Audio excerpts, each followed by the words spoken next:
¿Cómo están, queridos amigos? Bienvenidos a la Universidad Simón y Patiño. Nuevamente es un gusto poder compartir con todos y cada uno en una conferencia más, como ya es costumbre. Y muchísimas gracias a todos por acompañarnos el día de hoy. Y bueno, como bien saben, ya tenemos a nuestro ponente, el abogado Carlos Eduardo Castro Sanz, quien se encuentra en sala y a quien le quiero dar la cordial bienvenida y el agradecimiento especial por compartir con nosotros el día de hoy. Queridos amigos, antes ya de dar inicio a la presentación, recordarles y hacerles la cordial invitación. La próxima semana pues ya tenemos el inicio, bueno, el 29 de julio, nuestro diplomado en Derecho Constitucional y Acciones de Defensa. En ese sentido, pues están invitados a participar del diplomado. Comentarles también que de ese diplomado, pues nos quedan 10 plazas, ya tenemos muchas reservas para el inicio del mismo. Así que ya saben, al final les vamos a compartir, como es de costumbre, el link para que puedan pedir más información y además tengan un descuento especial. Así también que reiterarles en cada ocasión, como lo hacemos, el link para su certificado, como es costumbre, los vamos a pasar al final de la presentación del día de hoy. Así que muchísimas gracias una vez por acompañarnos y permítanme dar una vez más la cordial bienvenida al magíster Carlos Eduardo Castro Sanz, quien el día de hoy nos va a hacer la presentación de la fundamental motivación y congruencia de las resoluciones desde la jurisprudencia constitucional. Muchísimas gracias, magíster, por estar presente y cuando guste podemos dar inicio. Bueno, muchas gracias. Muy buenas noches a todas, a todos, a la universidad. Realmente estoy muy agradecido por el espacio que nos permiten, tanto las personas que están interactuando desde sus casas, desde sus dispositivos, pero también a mí por poder abordar algunos temas que son de interés de nosotros los abogados, de la gente que nos dedicamos al derecho constitucional. Gracias nuevamente y bueno, ya estoy listo para poder comenzar. Gracias, estimado magíster. Podemos dar inicio. Muy bien. Gracias. Voy a compartir mi pantalla. Segundito. Ahora sí. Creo que ya todos pueden ver la pantalla, ¿verdad? Correcto, magíster. Bueno, muchas gracias. Bueno, el tema que vamos a abordar hoy está muy relacionado, intrínsecamente relacionado, al ejercicio del derecho, desde los tribunales jurisdiccionales, también como desde las autoridades administrativas. Es un tema tan importante porque hace a la resolución de las pretensiones, de las causas que las partes exponen ante dichas autoridades. Y como vamos a ir viendo en el transcurso del desarrollo del tema, la Constitución hace un abordaje de este tema, pero no lo hace en plenitud. Y es ahí donde la jurisprudencia constitucional ingresa a complementar, a desarrollar, si ustedes prefieren, algunos aspectos de algo tan importante: la fundamentación, la motivación y la congruencia de las resoluciones en general. Y cuando digo en general me refiero a resoluciones de tribunales o de autoridades jurisdiccionales, pero también a resoluciones de autoridades administrativas. Es un tema ampliamente desarrollado en la jurisprudencia constitucional. Para esta jornada tengo preparada una presentación que está dividida en 4 partes. El objetivo es, primero y de manera rápida, de manera breve, ¿no?, plantear algunas ideas iniciales, hacer una breve revisión de la evolución histórica de la fundamentación y la motivación, principalmente deteniéndonos en la motivación. En una segunda instancia, en un segundo momento, hablar de la fundamentación y la motivación en el constitucionalismo boliviano, para saber principalmente si es que esto era exigible, si es que la motivación era exigible desde antes de la Constitución del año 2009, del 67, del 38, de 1826. Ya vamos a ir viendo en detalle aquello. A continuación nos vamos a dedicar a ver el debido proceso. Y claro, ustedes dirán, bueno, ¿y qué tiene que ver el debido proceso en todo esto? ¿Qué tiene que ver, qué relación tiene con la fundamentación y la motivación o la congruencia? Y claro, para eso vamos a abordar este contenido y vamos a encontrar las vertientes del debido proceso en la jurisprudencia constitucional. Cuando digo las vertientes son como las ramas, como todo aquello que se desprende del debido proceso. Y vamos a descubrir además, o vamos a ver o recordar probablemente en muchos casos, que el debido proceso tiene una triple dimensionalidad. Es decir, por lo menos tres objetivos, tres dimensiones en las cuales se puede ver, analizar y estudiar al debido proceso. En última instancia, ya para ir cerrando la noche, nos vamos a referir de lleno a la jurisprudencia constitucional sobre la fundamentación y la motivación de las resoluciones. Con este advertido, nos dedicamos inicialmente a ver las ideas iniciales y la evolución histórica del debido proceso.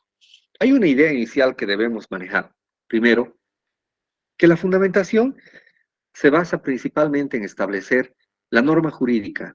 Vamos a revisar ese amplio bagaje de normas que tenemos normalmente en el ordenamiento jurídico hasta identificar cuál es la norma jurídica que se debe aplicar con exactitud en un caso concreto.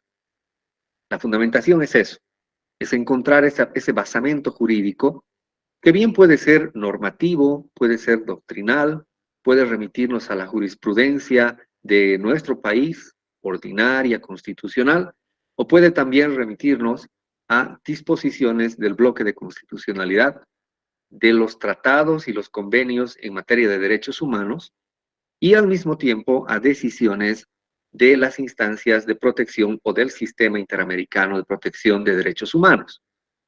Creo que a estas alturas todos ya conocemos que a través del artículo 410, del 256, 1 y 2, y del artículo 13, parágrafo cuarto de la Constitución, nuestra norma fundamental ha hecho una apertura hacia normativa internacional en materia de derechos humanos, estableciendo incluso la aplicación preferente de esta, lo que supone de que incluso se puede aplicar por encima de normas que están previstas en la Constitución. Así lo establece el artículo 256 de la norma fundamental. Pero bueno, encontramos esa norma jurídica y estamos haciendo fundamentación. Cuando la insertamos en la decisión judicial, por ejemplo, en la decisión administrativa, estamos estableciendo un fundamento jurídico. La motivación, por otro lado, ¿verdad?, es el contexto que conlleva la aplicación de esa norma en el caso concreto, ¿no? Nosotros vamos a empezar a establecer, a anotar, a escribir motivos. La autoridad debería escribir los motivos principales, los razonamientos principales que le permiten, por un lado, tomar una decisión. Es decir, de la variedad de posibilidades de decisiones que podrían existir, la autoridad, que puede ser el juez o un administrador público con jurisdicción, va a escoger una. Y esa es la decisión que va a ir sosteniendo como hipótesis y que va a ir justificando, motivando a través de toda su decisión. Obviamente, este ejercicio, como verán, se complementa, porque por un lado vamos a encontrar un fundamento jurídico, que es una norma jurídica, y por otro lado vamos a dedicarle la suficiente explicación de motivos para sostener esa decisión. Por lo tanto, podemos decir que fundar es encontrar un fundamento de orden jurídico y motivar es explicar los motivos por los cuales estamos tomando una decisión. Vamos a ver, yo aquí abro un paréntesis, como si bien en sentido literal, gramatical, la diferencia es casi obvia, ¿no? Incluso en la jurisprudencia constitucional, al final se terminan mezclando, entrelazando, entrecruzando los dos conceptos. Y en algunos casos, la jurisprudencia constitucional, principalmente, aborda la fundamentación como si fuera el ejercicio de motivar, o habla de la motivación como si fuera o conllevara el ejercicio de fundamentar. Este concepto de fundamentación y motivación de las resoluciones, desde luego que tiene sus raíces en el common law. Todos sabemos que el common law, a través del derecho consuetudinario, ha llevado adelante y ha desarrollado y ha construido todo un sistema jurídico carente de una norma escrita, pero que a través de los precedentes judiciales que se van estableciendo cada año, cada día, va construyendo un sistema jurídico, ¿no? En el common law, las resoluciones las tomaban los jueces, basándose en su interpretación de la ley y en los hechos del caso. Aquí hay que precisar algo. Toda decisión, por lo menos, tiene supuestos fácticos, que son los hechos, es todo lo que narran las partes, todo lo que ha sucedido dentro de una causa, todo lo sucedido en un determinado momento histórico, todo lo que hubiera acaecido dentro de un trámite, puede ser administrativo, ¿verdad? Y por otro lado, tenemos los supuestos de orden jurídico, ¿verdad? Que son todas aquellas explicaciones o sustentos normativos, doctrinales, de carácter jurídico, de contenido jurídico, que van a respaldar la petición, ¿no? Que van a respaldar la pretensión que busca esa persona. La motivación de una resolución no siempre se indicaba explícitamente, pero a menudo se basaba en el sentido de justicia o equidad del juez, esto considerando además de que no tenían norma escrita, no tienen norma escrita y por lo tanto la sana crítica de la autoridad judicial es muy importante, así como su independencia, su probidad, su honestidad y además la responsabilidad. Voy a dar lectura a una cita que la he extraído del libro ¿Qué es la justicia?, de Hans Kelsen. Un rasgo característico del hombre es el sentir una profunda necesidad de justificación de su conducta, el tener una conciencia. La necesidad de justificación o de racionalización es quizás una de las diferencias que existen entre el hombre y el animal. La conducta externa del hombre no difiere mucho de la del animal. El pez grande come al pequeño, tanto en el reino animal como en el humano. Pero cuando un pez humano, movido por sus instintos, se conduce de esa manera, procura justificar su conducta ante sí mismo y ante los demás, y tranquilizar su conciencia con la idea de que su conducta con respecto al prójimo es buena. Imagínense ustedes, ¿no? Si cada día nosotros andamos tomando decisiones de toda naturaleza, ¿verdad? Muchas de ellas se quedan en nuestro fuero interno, como por ejemplo ver el menú en un restaurante o ver el menú en una pantalla para escoger si esta noche vamos a comer hamburguesa o pollo, ¿verdad? Y nosotros hacemos un proceso interno para tomar una decisión. Probablemente, sin darnos cuenta, vamos a optar por una o por otra opción, ¿no? Lo mismo sucede en el ámbito de la justicia, de la administración de justicia o del ejercicio de atribuciones jurisdiccionales en cualquier tribunal administrativo o jurisdiccional, donde estas motivaciones internas no pueden quedarse en el fuero interno de la autoridad, sino que necesariamente y de manera ordenada, de manera sistemática, deben ser expuestas por escrito en la decisión que luego va a comunicar a las partes mediante una notificación. Esta necesidad de justificar, y esta manera de cerrar estas ideas preliminares, ¿verdad? Tiene un inicio, un auge, podríamos decir, en el derecho estatutario, es decir, aquel que es posterior al proceso de codificación, ¿verdad? Porque dio lugar a mayor énfasis en los fundamentos jurídicos de la resolución. Esto se debe a que estos estatutos o normas contenidas en cuerpos escritos, ¿verdad? Suelen ser muy específicos en cuanto a los requisitos para que una resolución sea válida. Esta necesidad de justificación desde la doctrina tiene una doble exigencia. Por un lado, tiene una exigencia individual y por otro lado tiene una exigencia social. Y es precisamente a lo que se refería Hans Kelsen en la lectura de hace un momento, cuando nos dice que incluso cuando uno toma una decisión que es muy personalísima, necesariamente la justifica internamente para aceptarla y para realizarla.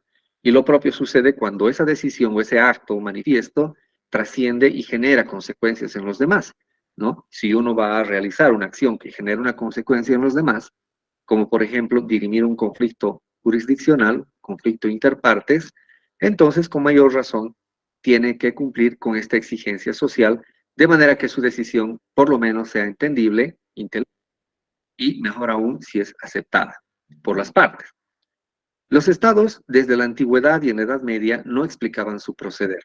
Tomar en cuenta de que antes del sistema monárquico, en la Alta Edad Media, había una carencia, bueno, se fueron construyendo, ¿no? Nociones de motivación, pero mucho antes era difícil encontrar motivación en las decisiones porque muchas veces las autoridades que tenían o cumplían una función jurisdiccional estaban reatadas a una invocación divina de los poderes que se les entregaban, ¿no? Y por lo tanto no motivaban, no justificaban sus decisiones, ¿no?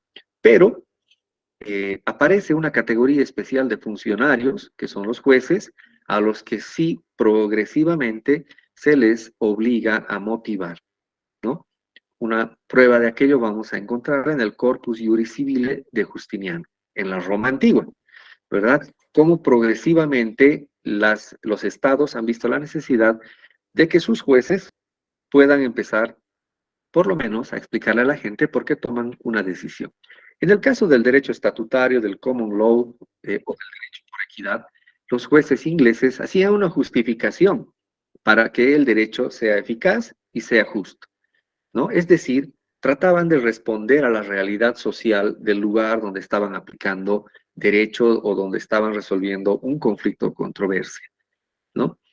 Y esta realidad social en realidad era como un hito referencial, era como un pivot, ¿no?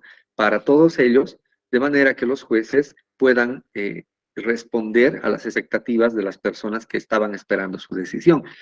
Normalmente lo que se aplicaba en estos casos era el método inductivo.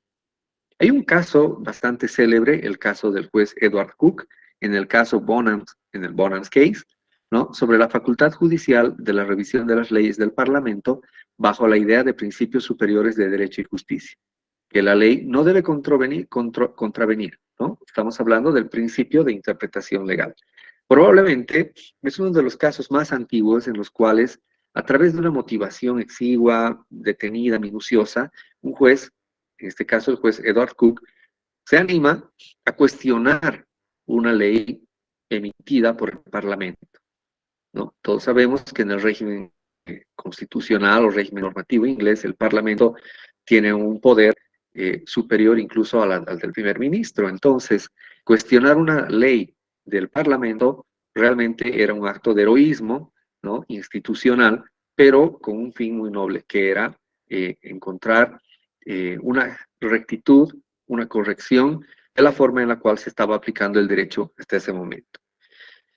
Segundo momento, vamos a ver una breve revisión de la evolución histórica. Vamos a abordar el derecho romano, rápidamente y de manera muy general los procesos visigodos y los de la Alta Edad Media.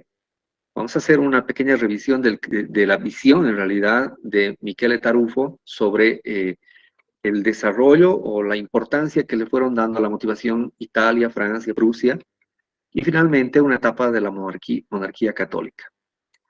En el caso de la evolución histórica en el derecho romano, ustedes pueden ver en pantalla, voy a ampliar para que todos puedan tener acceso al contenido. Lo que tenemos aquí es una explicación de un caso, ¿no? Que se presenta en unos textos, ustedes los van a encontrar ahí al pie de la pantalla, cuando hagan la pantalla más pequeña, ¿no? Con independencia del contenido, obviamente lo que nos interesa es la resolución de la apelación, y que esta no se reduce a un escueto confirmar o casar, sino que se alegan las pertinentes razones de la nueva decisión. En el caso del derecho romano, por ejemplo, en el texto, que no está en español, desde luego, se cuenta que un marido que había heredado de su mujer reclamaba de Suro es una persona, una cantidad que él decía que la difunta había depositado en poder de este, cuando él estaba ausente, presentando ante el procurador un solo testigo, que era hijo de su liberto, y pidió que se interrogara a la esclava de Suro. Suro negó haber recibido el citado depósito y alegó que es inadmisible el testimonio de un solo testigo, y menos cuando el interrogatorio se había realizado con tormento. El procurador sometió a interrogatorio a la esclava. Cuando el emperador conoció la causa en apelación, declaró en su sentencia que, habiendo sido ilícito el interrogatorio, no debía darse crédito al testimonio de un solo testigo y que por ello estaba justificada la apelación. Se observa en este caso que el juez, ¿no?, el emperador, no se limitó exclusivamente a confirmar la apelación, sino que entró en el fondo del asunto reconociendo como ilícita la prueba practicada y alegando como fundamento jurídico que el testimonio de un solo testigo es insuficiente. Por consiguiente, cuando el emperador dice questione illicite habita iunius testimonio non esse crededum idoque recte provocatum, está motivando su sentencia, lo que refleja un intento de evitar y corregir la arbitrariedad del juez inferior. A la misma conclusión, bueno, nos lleva otro ejemplo que no, que lo tenemos aquí a un lado. ¿No? Entonces, vean ustedes cómo incluso los romanos, desde los romanos, ya había la intención no solamente de exigir al juez de primera instancia, al que había resuelto la causa, una suficiente explicación, motivación de la decisión que estaba tomando, sino principalmente a la autoridad que resolvía en grado de impugnación o de apelación la decisión del inferior, ¿no? Con mayor razón, decían, porque es importante que la autoridad que revisa la resolución de otro inferior se detenga con mayor tiempo y con mayor detenimiento a explicar las razones por las cuales va a confirmar o va a dejar sin efecto o revocar una decisión del inferior. De la misma época de los textos que del texto que hemos visto, es la sentencia emitida por Severo que confirma la apelación. El emperador no se conforma con ratificar la apelación, sino que además expone las razones de su decisión. Por un lado, informa de cuál es el derecho aplicable y por otro, reconoce que el íter procesal del gobernador de la provincia fue erróneo. Vistas las tres decisiones imperiales, por supuesto, las fuentes presentan algunas más, se puede concluir afirmando que presumiblemente dichas decisiones iban siempre acompañadas del correspondiente aparato procesal motivador tendente a justificar jurídicamente la nueva situación creada en cuanto tenían valor vinculante para casos futuros como precedente. Y aquí lo interesante, la verdad es que creo que hace falta adentrarnos un poco más a los orígenes de los precedentes en sí mismos, ¿no? Desde el derecho romano y con mayor razón en el derecho anglosajón, ¿no?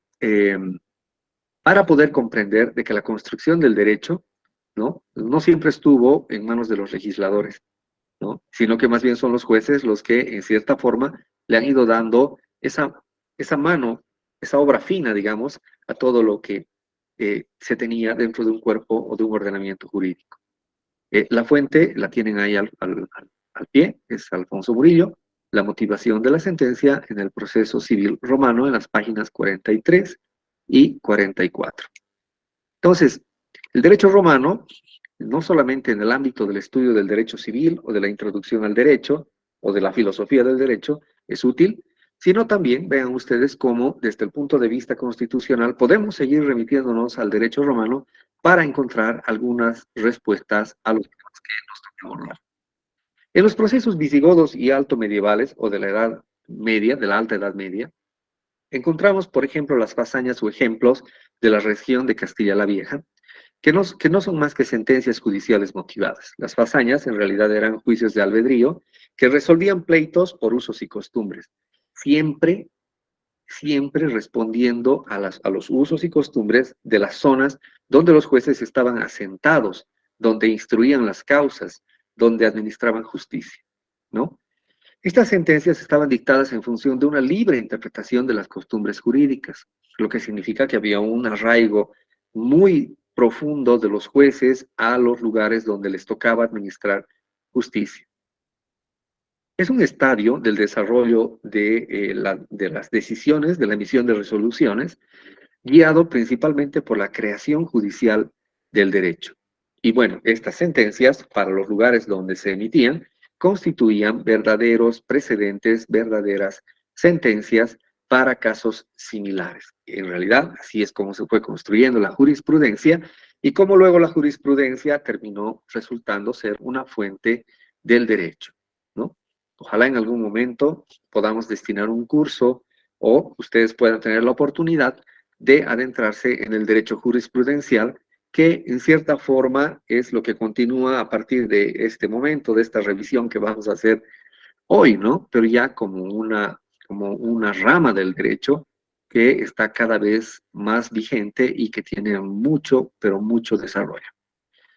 En el caso de Italia, Francia, Prusia, ¿no? En Italia tenemos a los jueces lombardos o longobardi, ¿verdad? Pero además encontramos en esa revisión bibliográfica una disposición florentina del año 1532 que obligaba a escribir los motivos que los jueces estaban exponiendo en sus decisiones al pie de la sentencia. Vean ustedes cómo La motivación, en el caso de Italia al inicio, no era una necesidad, estaba al pie, era algo marginal, pero no por ello menos importante, ¿verdad? Algo que no sucede en el caso de Francia, donde el deber de motivación ya está desarrollado en una ley, en la ley de el 16 de agosto de 1790 y en el artículo 108 de la Constitución de 1795. La primera ley, la de 1790, en realidad es una ley que sucede a la Revolución Francesa y que se constituye en una suerte de ley de organización judicial, ¿no? Y es una respuesta clara al ancien régime, que es el régimen antiguo que detentaba, que ejercía la monarquía francesa, donde desde luego no habían vestigios ni rasgos de acercamiento entre la población y los que administraban justicia, porque estos ya venían predesignados por las personas que gobernaban Francia, ¿no? Entonces, de hecho, en el régimen antiguo, a la Revolución Francesa, el régimen anterior a la Revolución Francesa, prácticamente el ejercicio de la jurisdicción era una labor divina, ¿no? O que se ejercía por gracia de Dios, siempre tomando en cuenta la fuerte influencia que tuvo la Iglesia Católica en la conformación de algunos estados, en este caso del estado de la monarquía, más bien francesa. La Revolución Francesa creó la motivación para controlar el poder de aplicación del derecho. Es decir, vamos a generar un Estado nuevo, una república con división de poderes que va a ser ajena a la monarquía y desde luego en esa división de poderes vamos a construir un poder judicial. Las autoridades que vayan a desarrollar las atribuciones jurisdiccionales deben tener un control. Y ese es el postulado que la Revolución Francesa en este apartado plantea. Por un lado, ¿no? Crear a las autoridades con función jurisdiccional y por otro lado decirles, si bien ustedes van a resolver los problemas de la gente, tengan en cuenta que hay un límite, hay un control y el control que va a realizar la sociedad de sus decisiones es a través de la motivación que ustedes incluyan en sus decisiones. De manera que cualquier resolución que ustedes emitan no resulte o no devenga en arbitraria, ¿no? Esta exposición de premisas es y fue el detonador de lo que ahora conocemos como el silogismo jurídico. Premisa mayor, premisa menor y conclusión. Un método de aplicación de la ley, ¿no?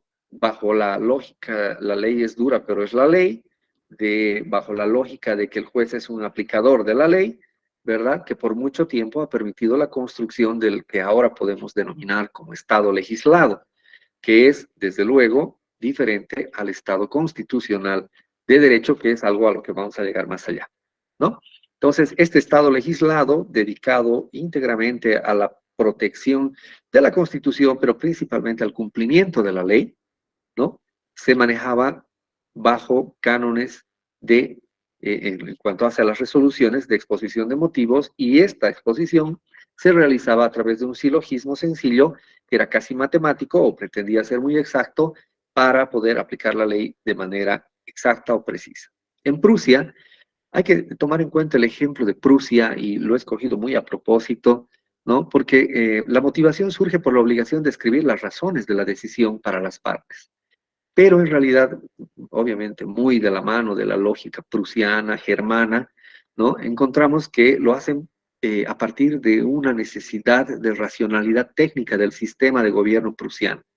Es decir, de reconocer que la motivación debe cumplir una función al interior del proceso, ¿verdad? No tiene nada que ver con el origen revolucionario que en Francia llevó a introducir la motivación como una forma de control del poder de aplicación del derecho.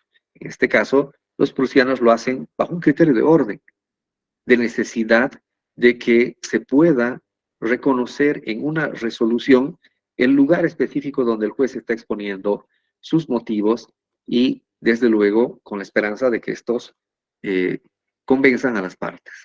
En la etapa de la monarquía católica, la lógica del derecho común conducía a la no motivación, era puro arbitrio, considerando de que también entendían que era un ejercicio que estaba ungido por una función divina.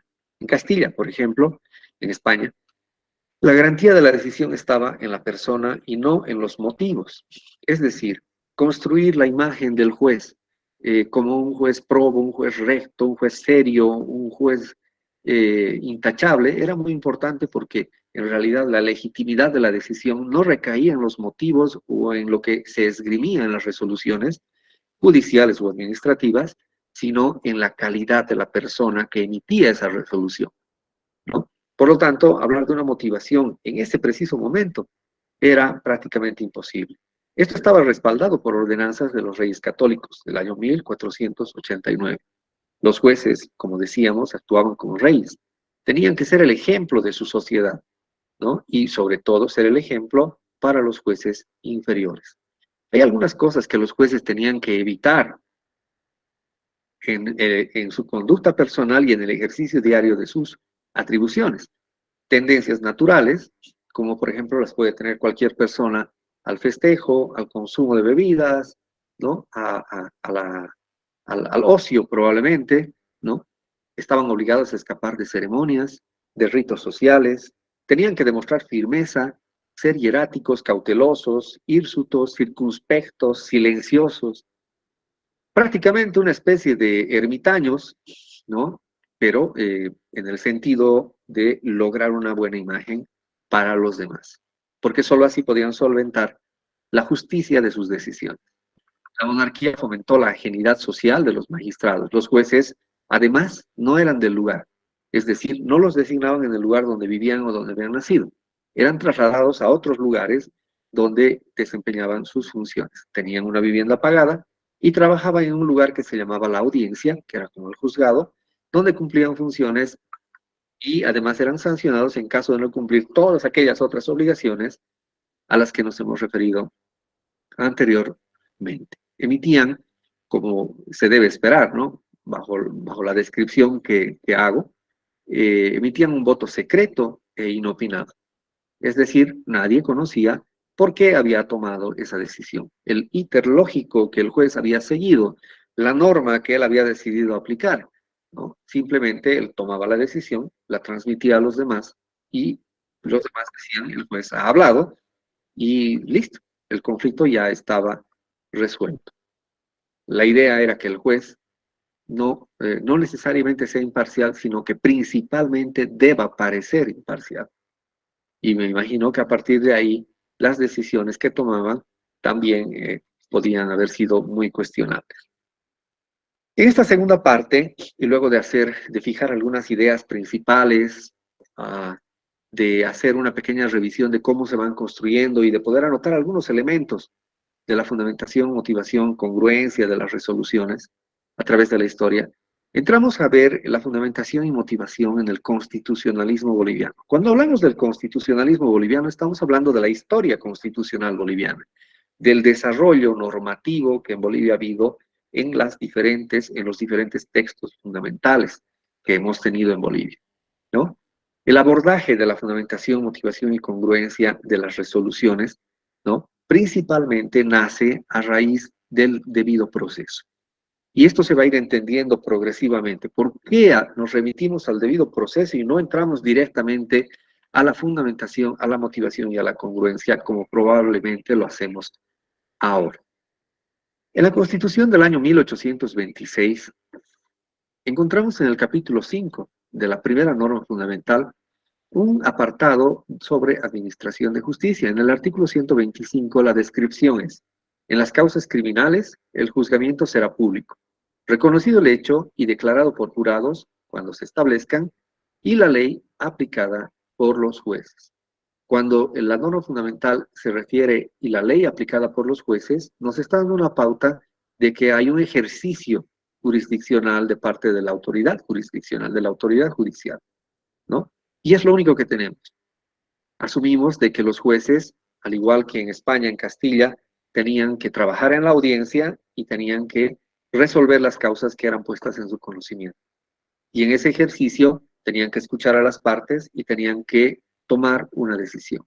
La Constitución boliviana, bajo ese criterio liberal de la época, no establece secretos ni reservas, es más, tiende a abolir la esclavitud, tiende a la igualdad de las personas, ¿no?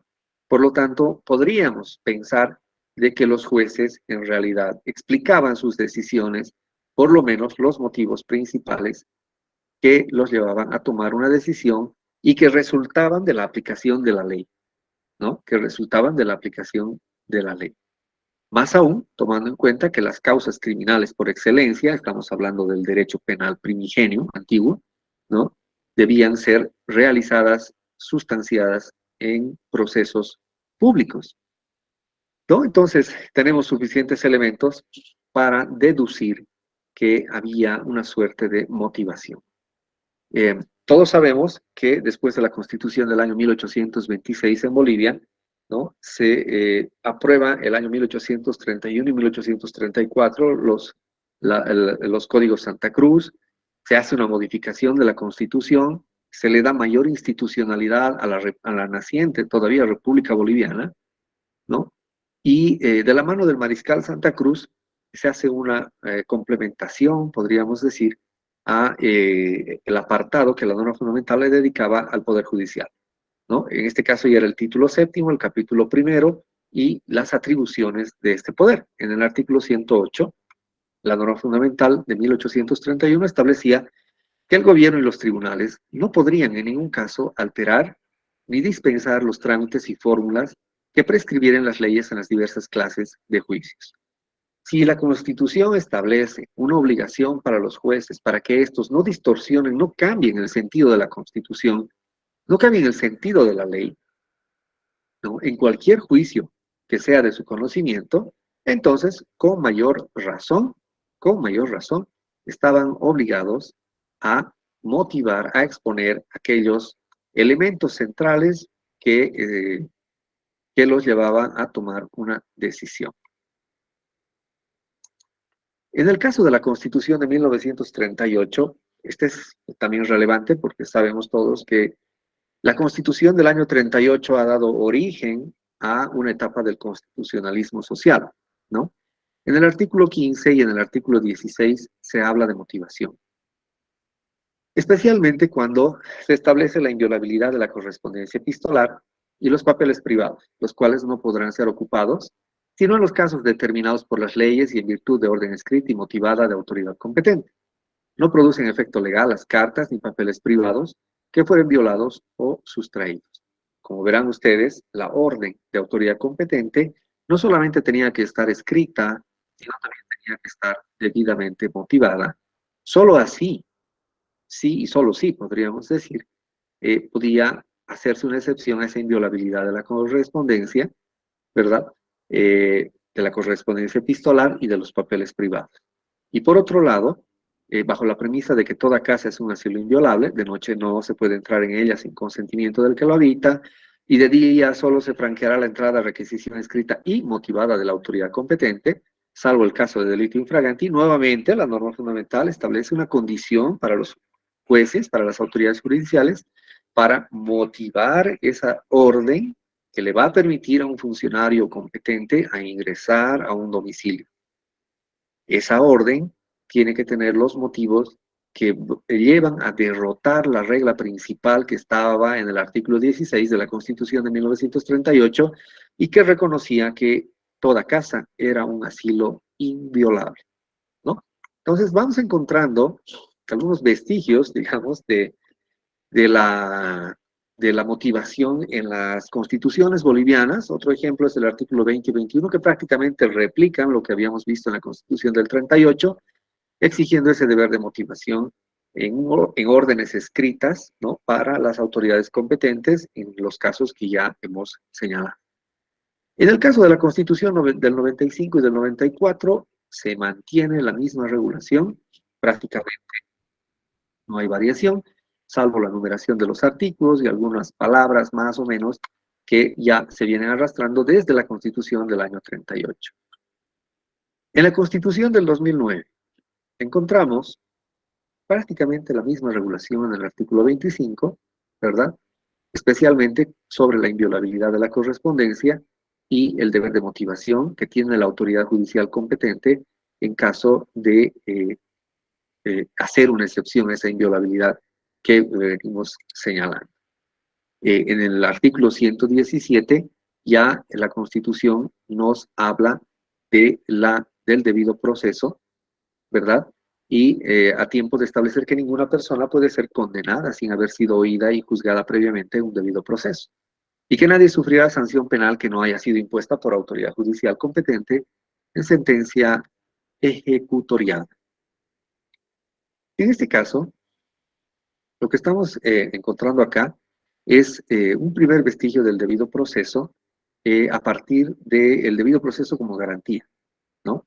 Como garantía jurisdiccional. Así está descrito en la Constitución. Por otro lado, encontramos que está relacionado con una justicia más procedimental, es decir, vinculada a un proceso formal, a la forma, al rito, a la manera en la que debe ser llevado adelante un proceso, un procedimiento, que garantice el derecho a la defensa, a un proceso justo, pronto y transparente, ¿no? En el caso de la obra Manual de Derecho Constitucional, escrito por Francisco Balaguer, ¿no? Encontramos que el debido proceso comprende el derecho al juez natural, a la información de la acusación, al proceso público y sin retardación de justicia, a la defensa y a la presunción de inocencia. Esto en la doctrina, ¿no? Aquí lo importante es ver cómo la fundamentación y motivación en la Constitución del 2009 va a ir apareciendo progresivamente, ¿no? Hemos visto que en el artículo 25 prácticamente replica lo que ya habíamos venido arrastrando en la Constitución del 38, 67, 2004, perdón, 95 y 2004, ¿verdad? Sobre la inviolabilidad del domicilio o de la correspondencia. En el artículo 25 de la Constitución en vigencia se mantienen algunos criterios. En el 117 ya se abre la posibilidad de ver el debido proceso, lo vislumbramos como garantía. Avanzamos un poco más y encontramos en el artículo 180 nuevamente al debido proceso, ¿no? Pero esta vez lo encontramos como un principio ordenador, un principio orientador, cuando el 180 de la Constitución establece que la jurisdicción ordinaria se fundamenta en los principios procesales de gratuidad, publicidad, transparencia, oralidad, celeridad, probidad, honestidad, legalidad, eficacia, eficiencia, accesibilidad, inmediatez, verdad material, debido proceso e igualdad de las partes ante el juez, ¿no? Entonces, nuevamente encontramos al debido proceso y para recordar, vemos que en una primera instancia, en el 117, lo vemos como una garantía. Avanzamos un poco y en el artículo 180 lo encontramos como un principio para la jurisdicción ordinaria, ¿no? Creo que este artículo en realidad es ver al debido proceso como un principio, apunta a la probidad en la administración de justicia y a que ésta sea llevada adelante con rectitud, integridad, honradez, honestidad y bondad, premisas que la Constitución plantea para la administración de justicia específicamente para la jurisdicción ordinaria, pero no por ello excluyente para cualquier otra forma, otra materia, otra área de la administración de justicia. Y luego de encontrar al debido proceso, tanto como principio como garantía, encontramos en una tercera oportunidad al debido proceso en el artículo 115 como derecho. El Estado garantiza el derecho al debido proceso, a la defensa y a una justicia plural, pronta, oportuna, gratuita, transparente y sin dilaciones. Estamos viendo que el debido proceso tiene una tridimensionalidad, lo que anunciábamos al inicio. Tiene tres vertientes, tres dimensiones, como garantía, como principio y como derecho, ¿no? Esa tridimensionalidad está reconocida en la sentencia constitucional 86-2010-R del 4 de mayo, ¿no? Del año 2010. Vamos a hacer un análisis particular posteriormente. Perdón, ¿alguien quiere hacer uso de la palabra? Creo que no. Ya. Entonces, esa tridimensionalidad ahora nos estanca, nos detiene un momento en la parte donde entendemos que el debido proceso es un derecho. Este derecho tiene, debido a esta macrocefalia, digamos, a esta macro presentación que la propia Constitución nos hace, tiene sus vertientes, ¿no? De una manera primigenia, la jurisprudencia del tribunal abordó a la tutela judicial efectiva como una dimensión, una vertiente del debido proceso, ¿no? Y cuando se refiere a la tutela judicial efectiva, la doctrina y en parte la jurisprudencia inicial del Tribunal Constitucional, del primer tribunal de los 10 años en Bolivia, ¿no? Dice la tutela judicial efectiva, además contiene, a su vez, ¿no? El acceso libre a la jurisdicción, promover una decisión a la pretensión, además una motivación de la resolución de fondo en tiempo razonable, a ejercitar acciones para garantizar derechos y a la ejecución pronta y oportuna de la sentencia.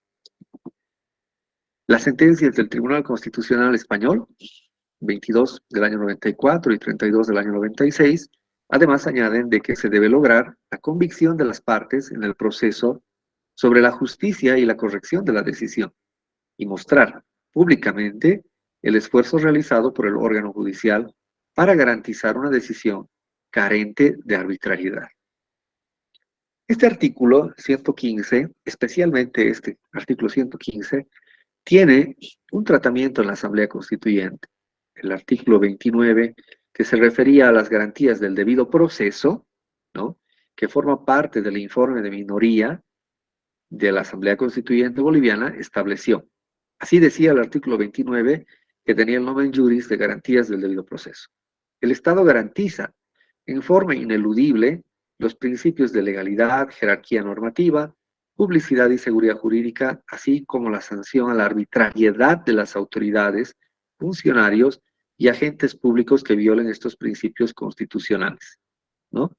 Entonces, al hablar de jerarquía normativa, de legalidad principalmente, y como no, de seguridad jurídica, transversalmente estamos hablando del debido proceso y dentro de ello, de la fundamentación y motivación. Si ustedes quieren, en la primera etapa del Tribunal Constitucional, de la tutela judicial efectiva y dentro de la tutela judicial efectiva de la fundamentación y motivación de las resoluciones, o si prefieren, en términos más actuales, del debido proceso y su vertiente de fundamentación y motivación de las resoluciones. Con eso terminamos esta primera etapa inicial, ¿no? Como nuevamente repetimos, hemos visto un poco de ideas centrales, desarrollo histórico, constitucionalismo boliviano, y ahora ya vamos ingresando a el estudio de la jurisprudencia constitucional, específicamente en materia de fundamentación y motivación, a partir del debido proceso, ¿no? Y cómo es que el contenido y sus vertientes principales, me refiero a las vertientes del debido proceso, nos van a ir mostrando cómo se ha ido construyendo la idea de la fundamentación y motivación desde la jurisprudencia constitucional. En la sentencia constitucional 902-2010-R del 10 de agosto, se reconoce el derecho de toda persona a un proceso justo y equitativo, donde los derechos se acomoden a lo establecido en las disposiciones jurídicas, ¿no? Se habla o se ingresa a la catalogación, a la identificación de las vertientes del debido proceso. Es decir, reconoce de que el debido proceso, si bien es un derecho, es una garantía, un principio, ahora en la Constitución del 2009, a su vez tiene subelementos, tiene vertientes, tiene modos o formas de manifestarse, ¿no? Por un lado, la jurisprudencia, la sentencia 902-2010 que estamos analizando, nos plantea de que el debido proceso a su vez contiene al proceso público, al juez natural, a la igualdad procesal de las partes, a no declarar contra sí mismo, a la presunción de inocencia, a la comunicación previa de la acusación, a la defensa material y técnica, a ser juzgado sin dilaciones indebidas, a la congruencia entre la acusación y la condena, al non bis in idem, a la valoración razonable de la prueba y a la motivación y congruencia de las decisiones. La lista está descrita en esta sentencia 902-2010-R no es limitativa, es más, lo único que hace es, bajo el principio de progresividad, enunciar algunas formas, algunas vertientes o modalidades que están contenidas dentro del debido proceso. A todo esto debemos agregar como elemento indispensable la doctrina y la jurisprudencia que juntos, todos, la normativa, la norma positiva, la doctrina, la jurisprudencia nos van a, o nos tendrían que llevar a la realización del valor justicia, ¿no? el debido proceso, en consecuencia, se transformó de un concepto abstracto para la perfección del procedimiento. Recuerden ustedes, esa necesidad de los sistemas antiguos de establecer de manera ordenada una motivación en las resoluciones, por ejemplo, del modelo prusiano, ¿verdad? Casi natural, casi automático, de acuerdo a la forma en la que ven la vida. De esa forma casi automática, procedimental, a un ideal moderno de la garantía fundamental de protección de derechos fundamentales y de derechos humanos. Hoy en día, hablar del debido proceso, ya sea desde la Constitución a través de los derechos fundamentales o desde las normas, tratados, convenios del derecho internacional de los derechos humanos, es prácticamente hablar de una garantía principal, fundamental, no solamente en los procedimientos y trámites que se pueden realizar ante autoridades o entidades públicas, sino también ante personas particulares, ¿no? Así lo ha demostrado la jurisprudencia del Tribunal Constitucional en algunos casos, ¿no? Y para reforzar estas ideas, tenemos jurisprudencia que ha originado estos razonamientos, ¿no? Por ejemplo, la sentencia constitucional 42-2004 y la sentencia 1234-2000-R, que luego han inspirado al desarrollo del contenido de la sentencia 902-2010-R del 10 de agosto. Sobre los contenidos vertientes del debido proceso en la jurisprudencia constitucional, también podemos apuntar la sentencia 12-2006-R del 4 de enero, ¿no? Que plantea como idea principal la motivación de los fallos judiciales y establece que ésta está vinculada al derecho al debido proceso y a la tutela jurisdiccional eficaz. Vean ustedes que lo que habíamos señalado anteriormente no es solo una afirmación, está en la jurisprudencia. En tanto, en un momento inicial, estamos hablando del tribunal de los 10 años, vale decir, del primer tribunal constitucional, ¿verdad? De esa primera estructura, de esa primera etapa, ¿no? Hace una vinculación de la motivación de los fallos judiciales al debido proceso y a partir de ello a la tutela que ahora conocemos como tutela judicial efectiva. Esta sentencia establece que el derecho que tienen las partes de conocer las razones en que se funda la decisión es inherente al órgano judicial y es una forma de materialización del derecho al debido proceso, ¿no? Es decir, darle la posibilidad a las personas para que constaten si la decisión que se ha tomado en su causa particular está fundada en derecho o si por el contrario es fruto de una decisión arbitraria, ¿no?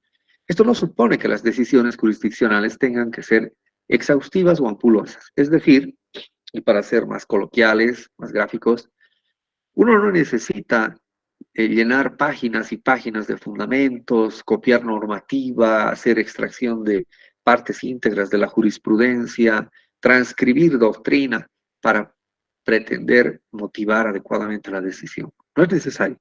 No se necesitan motivaciones exhaustivas o ampulosas, ¿no? Tampoco hay una fórmula que nos lleve a reconocer que hay una motivación de acuerdo a una estructura modelo. No hay tal cosa, ¿no? Puede ser que la motivación sea breve, pueda ser concisa, pero lo más importante es que la motivación sea razonable, ¿no? Que le permita a las personas conocer de forma indubitable las razones que llevaron al juez a tomar la decisión, de tal modo que las partes sepan las razones en que se fundamentó la resolución. Es posible, a través de esta exigencia, de la realización de esta exigencia, ¿no?, que se pueda proceder a la revisión de los fundamentos mediante medios o mecanismos de impugnación, que están establecidos también en el ordenamiento jurídico, ¿no? Por ejemplo, queda claro que la fundamentación es exigible tanto para la imposición de la detención preventiva como para rechazarla, modificarla, sustituirla o revocarla. Pese a que estas condiciones han estado establecidas en la normativa, en muchos casos no se materializaban. La jurisprudencia constitucional, a través del carácter vinculante de la fuerza obligatoria que tiene, ha ido impulsando y propugnando el cumplimiento de estos requisitos que han estado en la normativa, especialmente penal, procedimental penal, pero que en algunos casos no se cumplían, ¿no? Imponiendo la medida de detención preventiva en contra de algunas personas sin mayor explicación y simplemente a través de la invocación de normativa o probablemente de una relación procesal muy amplia, muy ampulosa, pero que en los hechos no sostenía, no demostraba, por lo menos de manera retórica, por qué se estaba imponiendo esta medida tan gravosa y contraria a la libertad de las personas. En la sentencia constitucional 376-2014 del 21 de febrero, que reitera a su vez la sentencia 1369-2001-R del 19 de diciembre, se establece que todas las autoridades tienen que emitir resoluciones debidamente fundamentadas. Toda autoridad que dicte una resolución debe exponer los hechos, debe hacer, además, dice, una fundamentación legal que sustente la parte dispositiva de la misma. Aquí, en un paréntesis, tendríamos que decir que toda resolución debe tener una relación fáctica, que es una relación de los hechos, tiene que tener un sustento normativo, que puede estar además alimentado de doctrina, de jurisprudencia, de normativa, de derecho comparado, etcétera, y tiene que tener un apartado especial de explicación de motivos de por qué se toma una decisión, para finalmente llegar al decisum, que es la parte dispositiva de la resolución. Esta sentencia, a su vez, cita a otra, la sentencia 752-2002-R del 25 de junio, ¿no?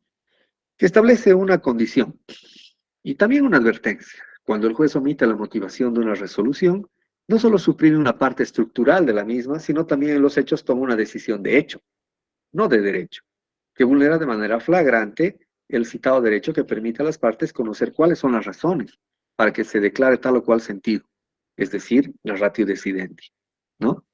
Esta motivación es tan importante que puede llevar a la ausencia total de juridicidad de la decisión, puede devenir en una decisión que es más una decisión de hecho que una decisión jurídica. La debida motivación conlleva que una resolución sea concisa, clara, pero además que integre en todos los puntos demandados donde la autoridad jurisdiccional o en su caso administrativa exponga de forma clara las razones determinativas que justifican su decisión. Y aquí nosotros encontramos en la sentencia constitucional 752-2002-R el primer vestigio, el primer elemento para hablar de que esa integración a la que hace referencia la sentencia, ¿verdad?, nos plantea la necesidad de una congruencia interna de la decisión. Es decir, que tenga una línea narrativa que vincule estos elementos a los que nos hemos referido hace un momento. Los supuestos fácticos, que es la relación de hechos, la normativa, los motivos y el por tanto, la decisión, ¿no? No lleguemos al extremo, creo que algunos hemos podido escuchar esta frase, que no es correcta para nada, hemos ganado en los considerandos y hemos perdido en el por tanto, ¿verdad?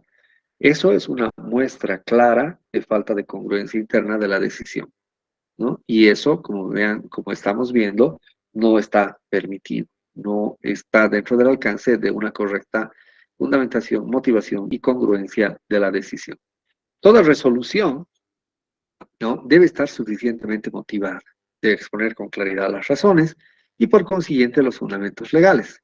Los fallos deben contener esa relación de hecho y de derecho. En la sentencia 85-2018 S2 encontramos algunas pautas y algunos entendimientos, sobre expansión vertical y horizontal del debido proceso. Esta expansión vertical se va a dar en función de la progresividad y la independencia de los derechos fundamentales, ¿no? Vertical.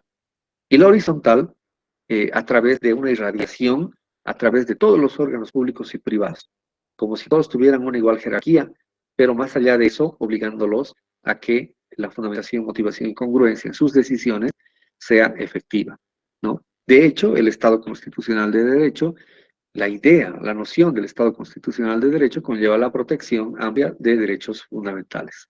Es más, podríamos incluso afirmar que a través de la idea del Estado constitucional de derecho es posible la aplicación directa de los derechos fundamentales, como sucede en el artículo 109, parágrafo primero, si no me equivoco, o segundo, de la norma fundamental en vigencia boliviana, ¿no?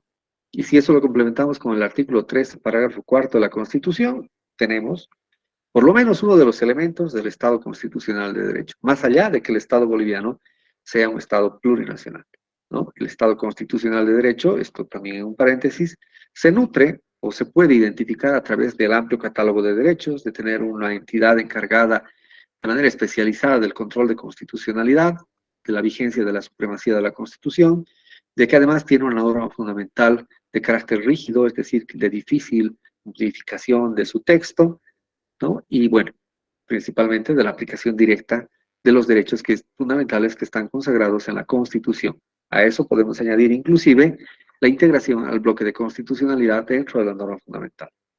Estos derechos previstos en el catálogo merecen protección tanto como los derechos conexos o vinculados al derecho base. Y aquí nuevamente volvemos a la idea del debido proceso, que sería el derecho base y sus vertientes, como son el derecho a la fundamentación y motivación y congruencia de las resoluciones, ¿no?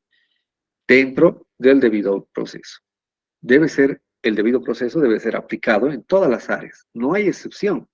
No existe un solo trámite, un solo procedimiento, una sola solicitud, una sola gestión, ¿no? Que pueda darse entre dos o más personas, perdón, que esté ausente del debido proceso. En un caso, por ejemplo, que el Tribunal Constitucional revisó y resolvió un tiempo atrás, se planteaba la expulsión de un estudiante de una universidad privada. El estudiante pretendió hacer alguna gestión de reclamo, pero como la universidad privada no se basa sobre los estamentos estudiantiles, docentes, administrativos, ¿no? ¿Verdad? No tiene una federación única, etcétera. Entonces fue expulsado, ¿no? Las autoridades vieron muy mal la actitud del joven que trató de incitar a sus compañeros y a otros de otras carreras a tomar medidas dentro de la universidad y lo expulsaron. Lo llaman a la oficina del rector, lo tienen sentado 2 horas ahí afuera, la secretaria dice que lo van a recibir, nunca lo reciben, sale alguien, le entregan una nota de expulsión y lo despachan a su casa. Presenta acción de amparo constitucional. No había mecanismos ni vías para agotar, por lo tanto no había subsidiariedad, y dice, me han vulnerado el derecho al debido proceso. En su defensa, la universidad privada presenta su estatuto y reglamentos, donde efectivamente no había un régimen disciplinario para corregir actitudes de los estudiantes universitarios, por lo menos dentro del campus universitario. Entonces, automáticamente la defensa de la universidad dice, como no está regulado, entonces no hemos incumplido nada y todo está bien, lo hemos expulsado porque es nuestro derecho. No queremos gente como él en la universidad. Lo que ha hecho el Tribunal Constitucional es establecer de que si bien no había normativa que regule un régimen disciplinario dentro de la universidad, lo que no estaba bien, desde luego, sí la Constitución establece que todos tienen derecho al debido proceso y con ello a ser notificados con la denuncia o con el motivo de la sanción o de la suspensión, a poder presentar pruebas, unir defensa, a poder impugnar la decisión que pueda ser emitida en su contra, ¿no? Una serie de elementos que están dentro del debido proceso, al juez natural, etcétera, etcétera. Y es de esa manera que haciendo una aplicación directa de la Constitución, del debido proceso y de los parámetros que la jurisprudencia ha ido construyendo sobre el debido proceso, ¿no? Tutela el derecho de este estudiante y obviamente exhorta a la universidad a que pueda modificar sus estatutos y además incluir en el reglamento interno un régimen disciplinario que permita y asegure el debido proceso y la seguridad jurídica a favor de todos los estudiantes que estudiaban allá, ¿no? Bueno, eso sobre el debido proceso y me permito destacar el tema de que dentro del debido proceso la jurisprudencia ha ido identificando a la fundamentación, motivación y a la congruencia, ¿verdad? Y esto nos demuestra cómo la jurisprudencia constitucional, por lo menos la primigenia del Tribunal de los 10 años, ha ido construyendo estas ideas y estas pautas o parámetros, ¿no? Inicialmente desde el debido proceso, luego la tutela judicial efectiva y finalmente la fundamentación y motivación y congruencia, y luego ya de manera directa el debido proceso y directamente la fundamentación, la motivación y la congruencia, ¿no? Ahora, lo que vamos a ver es la jurisprudencia constitucional sobre la fundamentación y motivación de las resoluciones Pero vamos a tratar de alcanzar diferentes dimensiones de la fundamentación y motivación, diferentes aspectos o perfiles que la jurisprudencia ha ido abordando sobre esta temática. Primero, y con mayor importancia, tenemos que identificar cuál es el contenido esencial de la fundamentación y motivación. En esto hay que tomar en cuenta, y nuevamente abrimos un paréntesis, que todos los derechos tienen un contenido esencial. La jurisprudencia del tribunal, en varios casos, se ha dedicado a identificar y a vislumbrar, a visibilizar el contenido esencial. Es decir, el derecho tiene un núcleo duro. Es un núcleo, es un reducto tan importante que no se puede resignar. O sea, es una parte que no puede ser desmembrada, ¿no? Que hace a la esencia misma del derecho. No existe argumento, teoría, que pueda menoscabar esa parte, ese contenido esencial que el derecho puede tener. Por ejemplo, lo ha hecho en el ámbito de los derechos de las niñas, niños y adolescentes. También lo ha hecho de manera amplia en el derecho de petición. Y ahora lo que vamos a ver es el contenido esencial de la fundamentación y motivación, ¿no? En la sentencia constitucional 2221-2012, ¿no? Lo que hace la jurisprudencia es establecer primero el sometimiento manifiesto de la Constitución, ¿no? Por un lado, la Constitución es formal, es decir, es un texto escrito, y por otro lado, a los tratados internacionales sobre derechos humanos que forman el bloque de constitucionalidad. Esta premisa de sometimiento en el momento de aplicar o de ejercitar el derecho de fundamentación y motivación, ¿verdad? Es tan importante porque cada vez que uno va a motivar o fundamentar una decisión, está obligado necesariamente a respetar a la constitución política del Estado. Por otro lado, el acto de motivar y fundamentar una decisión tiene que buscar un objetivo claro, es lograr el convencimiento de las partes de que la resolución que se está emitiendo no es arbitraria, ¿no? Y que más por el contrario, lo que se está tratando de lograr, o se está logrando mejor, es el valor justicia, los principios de interdicción de la arbitrariedad, de razonabilidad y de congruencia. El valor justicia, ya lo hemos señalado anteriormente, tiene una omnipresencia prácticamente en todo el ejercicio de las labores jurisdiccionales, de las autoridades judiciales e incluso de las autoridades administrativas con función jurisdiccional, ¿no? El hecho de generar una interdicción de la arbitrariedad persigue el ánimo deliberado de consagrar el valor justicia, ¿no? Es decir, limitar la arbitrariedad con la que las autoridades podrían desempeñar sus funciones, ¿verdad? Para principalmente controlar y regular el ejercicio de ese poder de administrar justicia que tiene. El complemento, el correlato de esta restricción y de la búsqueda de ese valor justicia va a ser la razonabilidad. La razonabilidad en términos de que la decisión siga criterios de lógica jurídica, ¿no? Que persiga, más allá del silogismo jurídico, la formulación de premisas y la demostración argumentativa de todos los motivos que están siendo expuestos en una decisión. Y por ende, de que toda la relación que se haga, nuevamente repetimos, relación fáctica, la precisión de la normativa a ser aplicada, la motivación y el por tanto o decisum tengan una congruencia, una sola narrativa, sean totalmente correlatos en todos los aspectos, desde el principio hasta el final, ¿no? Por otro lado, busca garantizar la posibilidad del control de la resolución en cuestión. Esta resolución, como hemos venido diciendo, puede ser una resolución judicial o también administrativa. Uno de los objetivos, en consecuencia, de la fundamentación y motivación de una decisión, no solamente va a ser explicarle a las partes por qué se toma una decisión, sino también de que esos motivos expuestos puedan ser analizados por una autoridad encargada y con atribución jurisdiccional para revisar esa decisión y valorar los motivos que han sido expuestos por la autoridad inferior.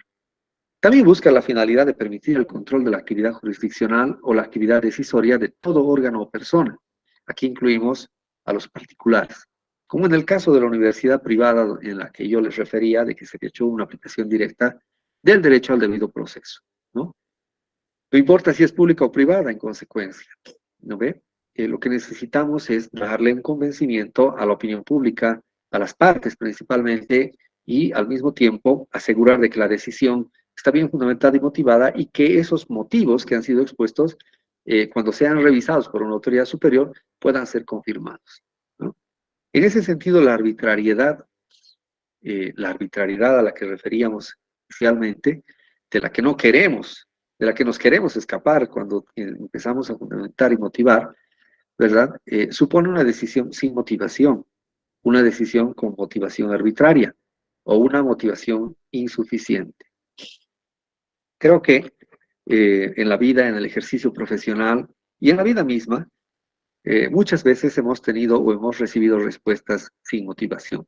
A manera de chiste, probablemente, por favor, con las disculpas de todas las colegas, mujeres, mamás que están aquí, ¿no? Creo que muchas veces hemos recibido una respuesta sin motivación de nuestras mamás, ¿no? Que nos han dicho, haz esto y listo. Pero también hemos podido recibir de manera arbitraria una respuesta sin motivación de parte de un profesor, de un director, de una autoridad a la cual estamos acudiendo para resolver algún tema, ¿no? Lo que es una vulneración flagrante de los derechos que tenemos reconocidos en la Constitución, del debido proceso y del derecho a una fundamentación y motivación, especialmente cuando la respuesta o la decisión es escrita y forma parte de un procedimiento. Por otro lado, tenemos una decisión con motivación arbitraria, caprichosa, que se escapa del parámetro jurídico, que no responde a la lógica jurídica, ¿no? Arbitraria absolutamente.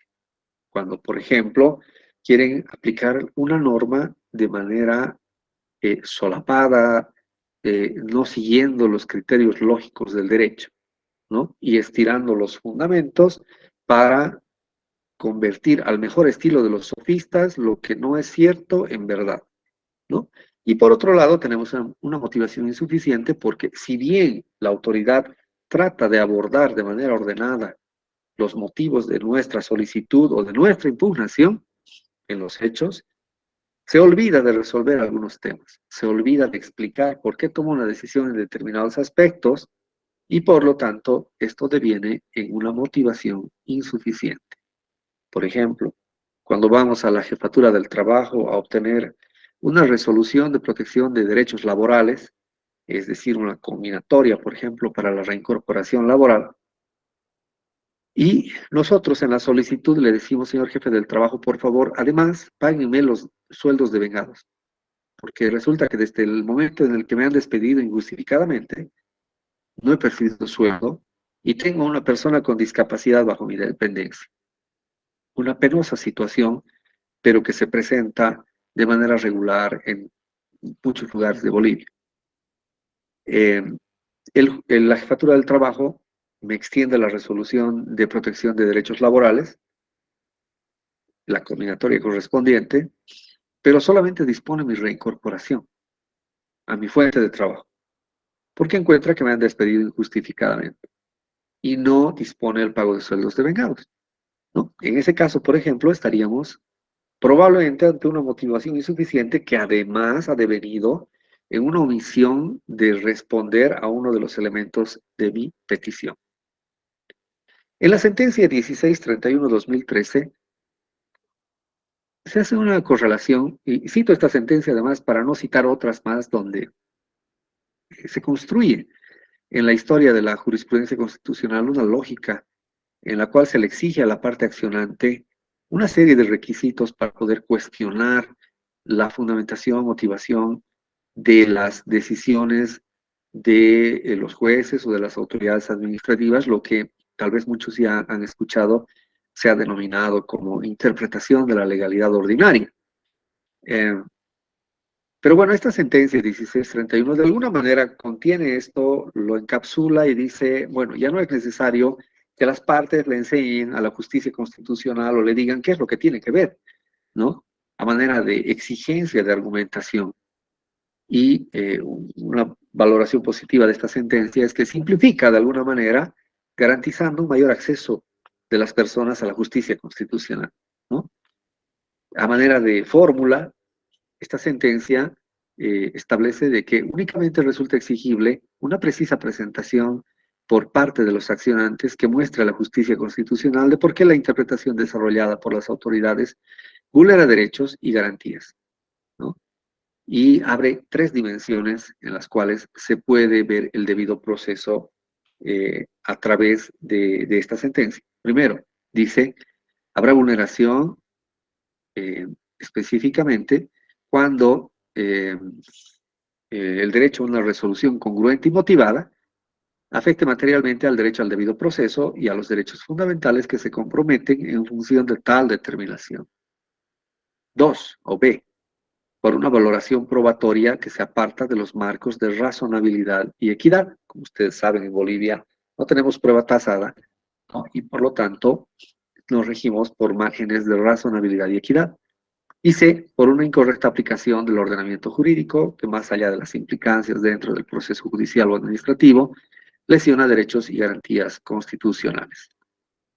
Sobre el primer elemento, estamos hablando directamente de esa motivación e incongruencia de la que hemos venido refiriendo desde hace un momento, como elementos centrales de la decisión que emergen del derecho al debido proceso, que se materializan como vertiente o como modo del debido proceso a través de la fundamentación, de la motivación y de la congruencia de las resoluciones, pueden ser jurisdiccionales o administrativas.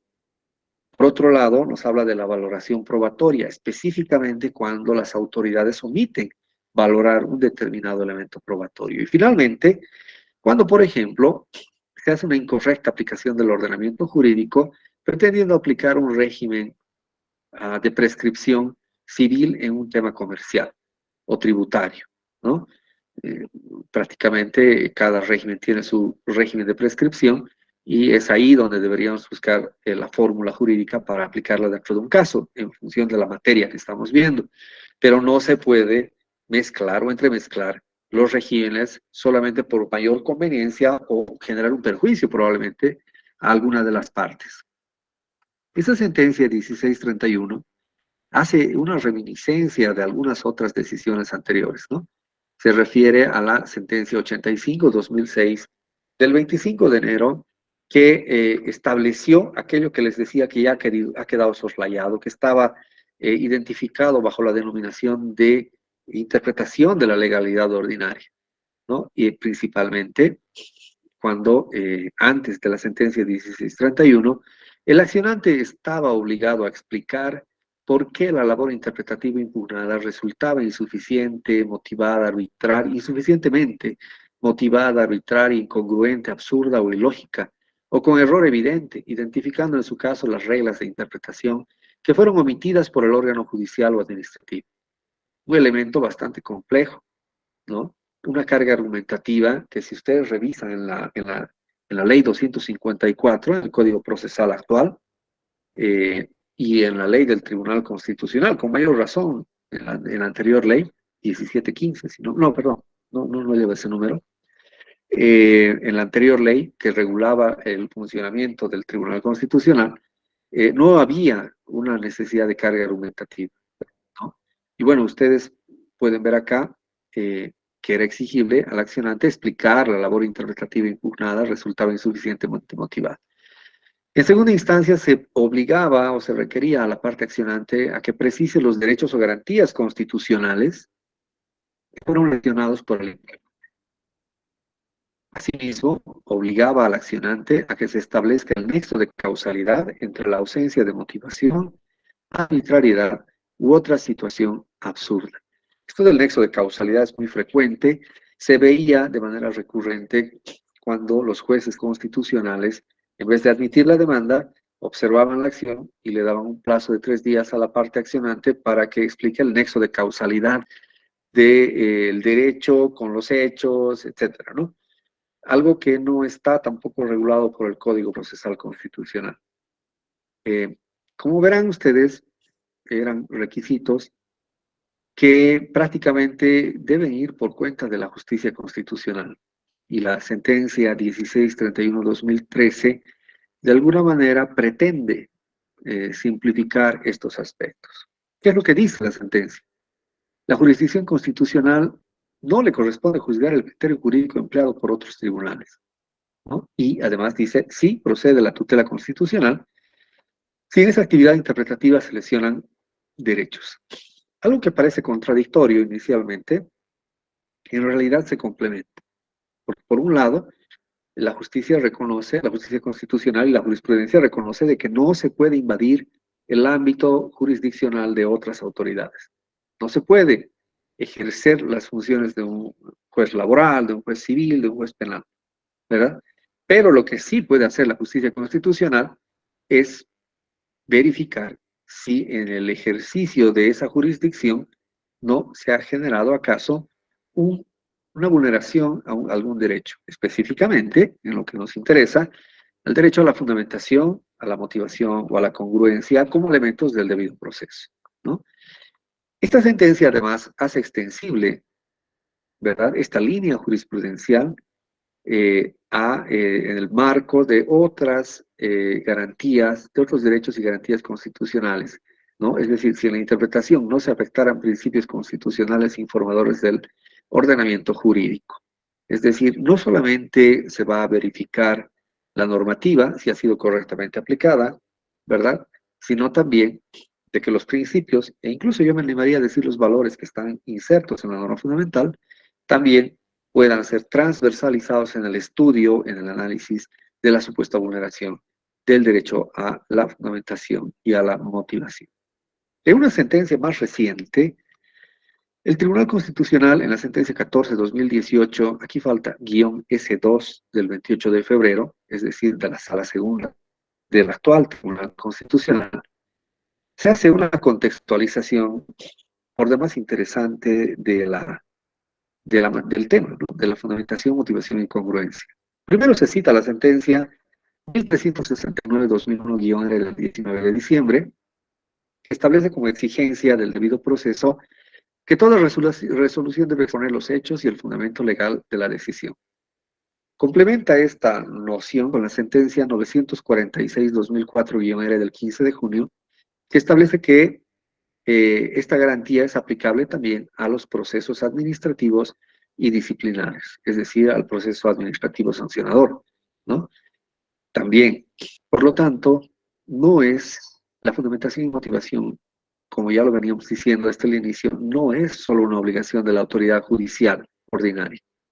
Puede ser de la autoridad agroambiental, de la autoridad administrativa, de la jurisdicción o de los tribunales disciplinarios de la policía, del ejército, de cualquier autoridad sumariante dentro de una entidad pública. Todos están sometidos a cumplir la Constitución y por ende el debido proceso, y a partir de ello, a través del carácter vinculante y la fuerza obligatoria de la jurisprudencia constitucional, a reconocer que dentro del debido proceso la fundamentación, motivación y congruencia son elementos de cumplimiento obligatorio dentro de todas las decisiones que se emitan. En la sentencia 871, que también está citada en la sentencia 14-2018 S2, ¿no?, se establecen los requisitos que debe contener la resolución jurisdiccional o administrativa, con la finalidad de garantizar el derecho a la fundamentación y motivación como elemento configurativo del debido proceso.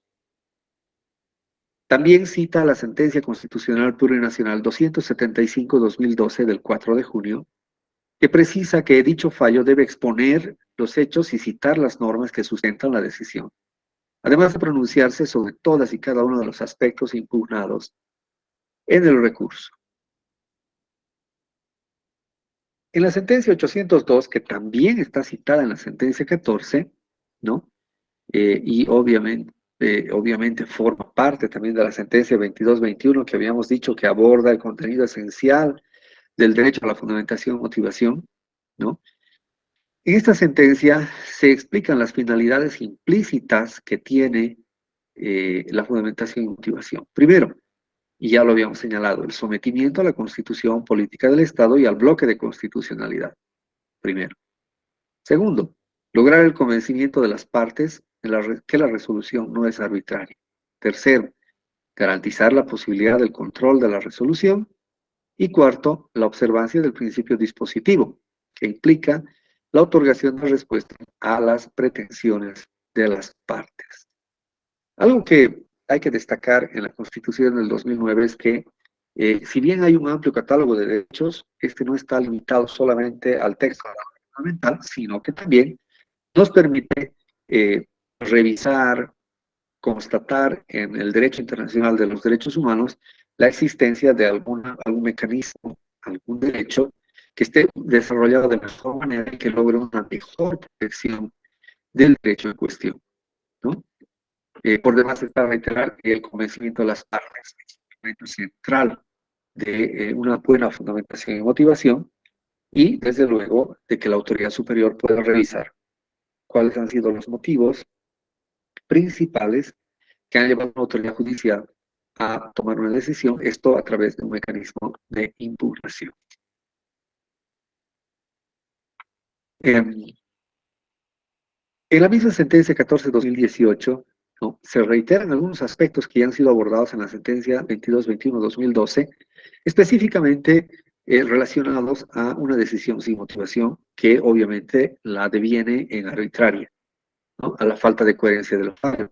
Y esta falta de coherencia por primera vez se vislumbra como en su dimensión interna y en su dimensión externa, ¿no? La sentencia 22-21, a la que habíamos referido, que ahora rescatamos en la sentencia 14-2018, también hace esa separación, ¿no? Y por otro lado, a la congruencia de las resoluciones de segunda instancia. Por lo tanto, estamos ya redondeando las ideas, todo aquello que ha sido construido de manera paulatina y progresiva, ¿verdad? Y todo se concentra dentro de una especie de contenido esencial del derecho a la fundamentación y motivación de una resolución, ¿no? La coherencia del fallo en una dimensión interna, cuando vemos de que el contenido, la narrativa que se utiliza en la sentencia, desde el principio hasta el final es la misma.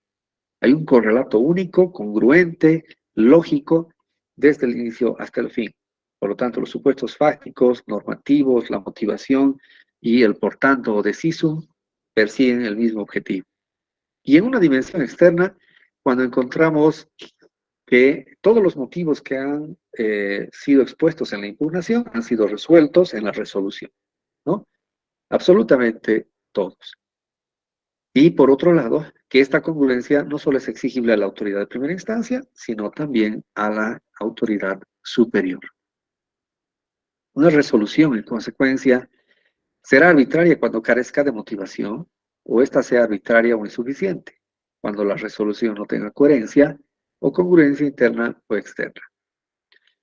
Y hay un elemento adicional, y esto ya es a manera de cierre de esta sentencia 14-2018, que también ha sido incorporado.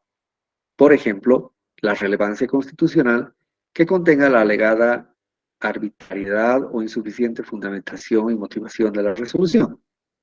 Es decir, que esto debe analizarse en función de la incidencia de dicho acto, que además es supuestamente ilegal en la resolución y que se está cuestionando a través de la acción de amparo constitucional.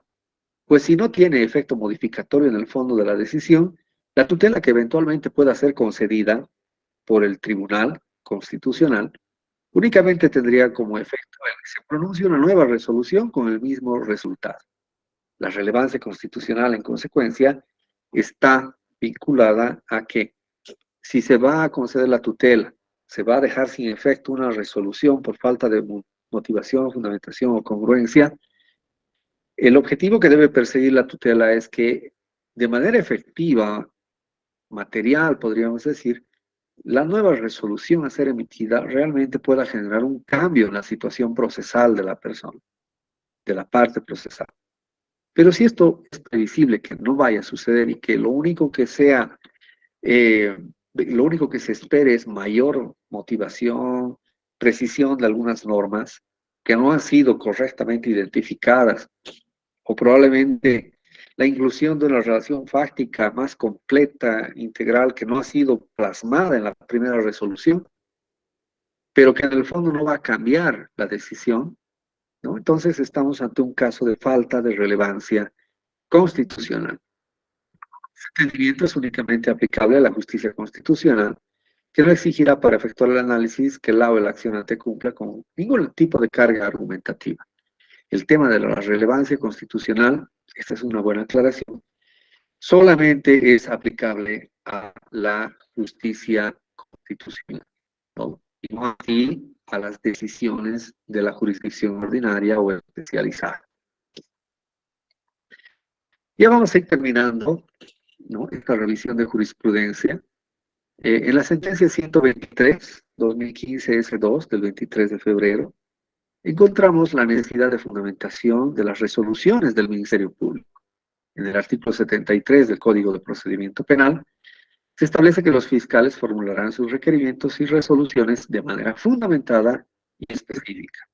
La sentencia constitucional 1523-2004-R del 28 de septiembre señaló, ¿no?, que toda decisión emitida dentro de un proceso penal que no implique cuestión de mero trámite, sino que concierne al fondo de lo que se investiga, debe ser necesariamente motivada, o lo que es lo mismo, debidamente fundamentada, ¿no? Por lo tanto, luego de establecer el contenido esencial del derecho, luego de pulir de alguna manera un poco las asperezas de la fundamentación y motivación como elementos del debido proceso y de contextualizar de mejor manera, ¿no?, todos los elementos que conlleva una resolución adecuadamente motivada, fundamentada y congruente, la jurisprudencia expande los efectos y empieza a transversalizar, a hacer el estudio y a caracterizar las decisiones que emiten, por ejemplo, el Ministerio Público,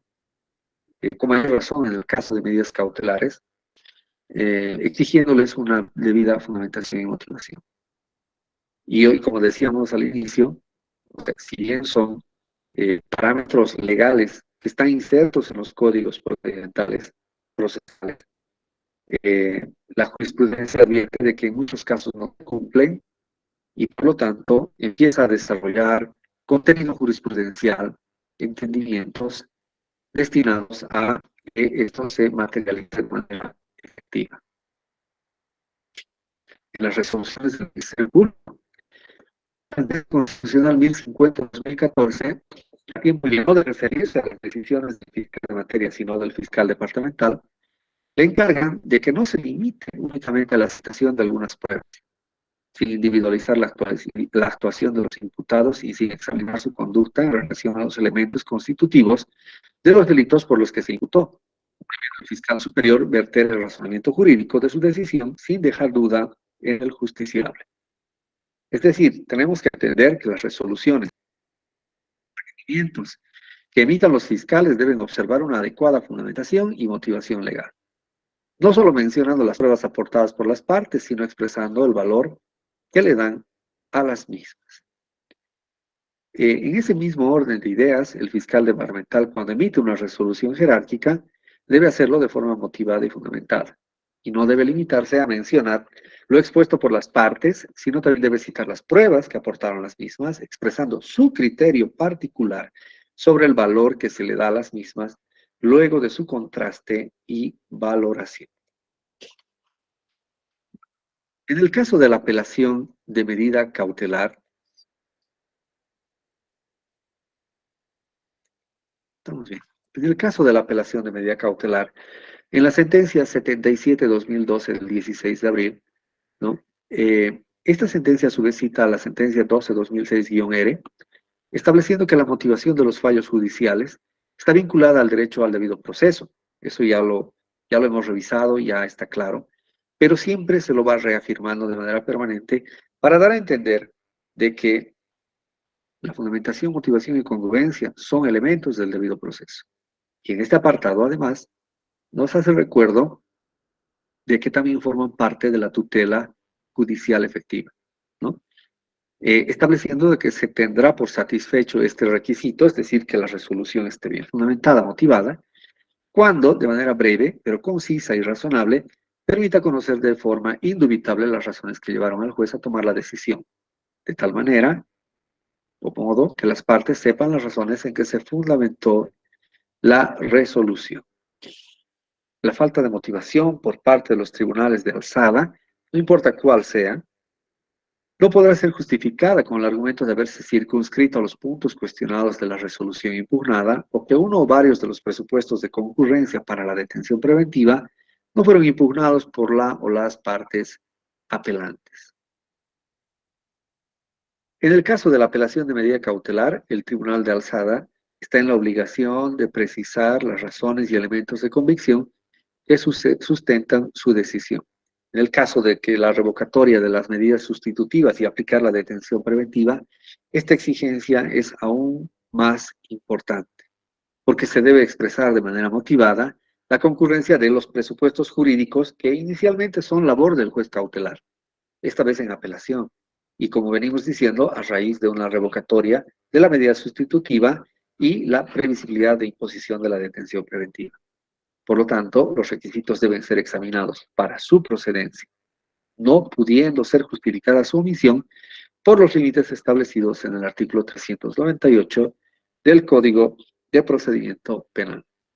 En la sentencia 863-2007-R del 12 de diciembre, se aborda de una manera muy particular la fundamentación y motivación ampulosa, que muchas veces es frecuente en las decisiones de las autoridades jurisdiccionales o de las autoridades administrativas cuando pretenden convencer a las partes con transcripciones ampulosas, largas y complicadas de extractos doctrinales, normativos, cita de jurisprudencia, muchas veces transcripción íntegra de todo el análisis del caso de una sentencia constitucional plurinacional. Cuando en realidad esto no contribuye a poder reconocer en esa decisión una resolución fundamentada, motivada, ¿no? La garantía del debido proceso, que como venimos diciendo, sigue siendo la forma de ingreso para poder ver la fundamentación, motivación y congruencia, comprende entre uno de sus elementos la exigencia de la motivación de las resoluciones. Toda autoridad que conozca un reclamo, solicitud o dicta una determinada decisión o resolución resolviendo una situación jurídica debe ineludiblemente exponer los motivos que sustentan su decisión. No solo de acuerdo a las normas sustantivas y procesales aplicables al caso, sino también esta decisión debe estar regida por los principios y valores supremos rectores que rigen al juzgador y que están en la Constitución, eliminándose cualquier interés y parcialidad. El derecho al debido proceso, ¿no? Entre su ámbito de presupuesto se exige que toda resolución esté debidamente fundamentada. Y esto puede suponer exponer los hechos y realizar una fundamentación legal y citar las normas que sustentan la parte dispositiva de la misma. Esta congruencia, en consecuencia, esta necesidad de fundamentación y motivación no necesariamente debe ser excesivamente retórica, ¿no? Basta que sea precisa, concisa, objetiva, verificable, y con eso se puede tener una resolución debidamente fundamentada. En el caso de la congruencia de las resoluciones, la sentencia constitucional 1302-2015 C2 del 13 de noviembre establece que la congruencia de tanto de las resoluciones judiciales o administrativas es un elemento integrador del debido proceso. Nuevamente, encontramos que la congruencia es un elemento del debido proceso. Esto supone una estricta correspondencia entre lo peticionado y lo resuelto, ¿no? La congruencia es un principio característico del debido proceso y nos va a llevar al análisis y a encontrar esa estricta correspondencia entre lo que se pide, entre lo que se considera y entre lo que se resuelve, ¿no? En base a estos criterios, se considera que quien administra justicia debe emitir fallos motivados, congruentes y pertinentes. Algo que es importante, ya sea para redactar, por ejemplo, una acción de amparo constitucional, es tomar en cuenta una triangulación necesaria que se debe hacer entre los supuestos fácticos, la normativa y el petitorio. Si en el momento en el que nosotros estamos redactando una acción de amparo constitucional logramos una sola narrativa de estos tres elementos, podemos asegurar de que la acción de amparo está siendo correctamente enfocada y que no va a generar una confusión en la autoridad judicial, ¿no? Y eso además le va a permitir emitir una resolución con congruencia interna, ¿no? Pero si nosotros divagamos y pretendemos incluir en nuestro memorial diferentes temas, es posible que, sin querer, podamos estar planteando más de una acción dentro de un solo memorial, ¿no? Ese ejercicio de triangulación entre los hechos, el derecho y el petitorio es sustancial para poder, a manera de técnica, encontrar una congruencia interna que va a emerger de ese petitorio que vamos a realizar.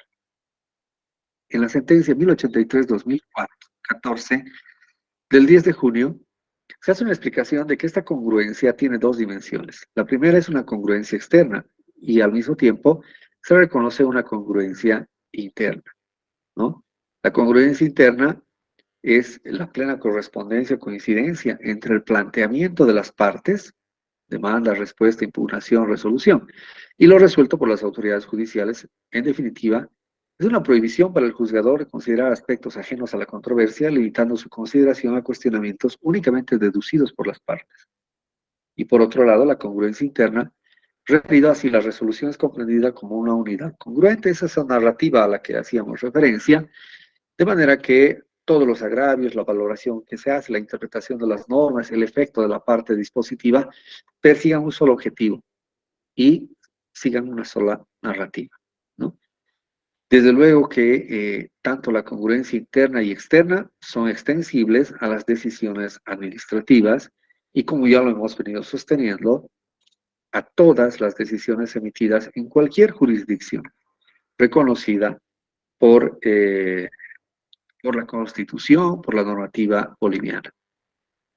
En el caso de la falta de relevancia constitucional, la sentencia 995-2004-R del 29 de junio reitera lo que ya habíamos señalado anteriormente, en el sentido de que si el error o defecto procedimental en el que incurre el juez provoca una lesión evidente en el debido proceso, si los errores o defectos procedimentales que ocasionan una indefensión material en una de las partes, o si esas lesiones tengan relevancia constitucional, es decir, que esa infracción procedimental dé lugar a que la decisión impugnada tenga diferente resultado al que se hubiera dado de no haberse incurrido en los errores o defectos denunciados, estamos en una situación de relevancia constitucional. Pero si no encontramos estos elementos dentro de la decisión, automáticamente opera una falta de relevancia. Por lo tanto, la tutela constitucional que se pueda dar no va a tener mayor efecto, es decir, no va a cambiar el estado procesal ni el estado de las cosas. Simplemente va a generar probablemente mayor motivación, algunas precisiones retóricas que no van a cambiar la situación y que por lo tanto no meritan una concesión de tutela, pero esta vez por falta de relevancia constitucional. Volvemos a reiterar de que la relevancia constitucional o la falta de relevancia es solamente aplicable al ámbito de la justicia constitucional. En la sentencia 386-2015-S2, nuevamente se incide sobre que la motivación puede ser concisa, pero debe ser clara y satisfacer todos los puntos demandados. Asimismo, implica la concordancia entre la parte considerativa y la dispositiva. Nuevamente, referimos ese aforismo popular, podríamos decir, ¿no? De haber ganado en los considerandos y perder en el por tanto. Si eso sucede, es un caso manifiesto de falta de congruencia interna de la resolución, ¿no? Por lo tanto, debe mantenerse en todo su contenido una misma lógica, efectuando un razonamiento integral y armonizando los diferentes considerandos y juicios de valor emitidos por la resolución. De manera que hay una correspondencia entre lo pedido, lo considerado y lo resuelto. En la sentencia 1365 se hace la misma puntualización.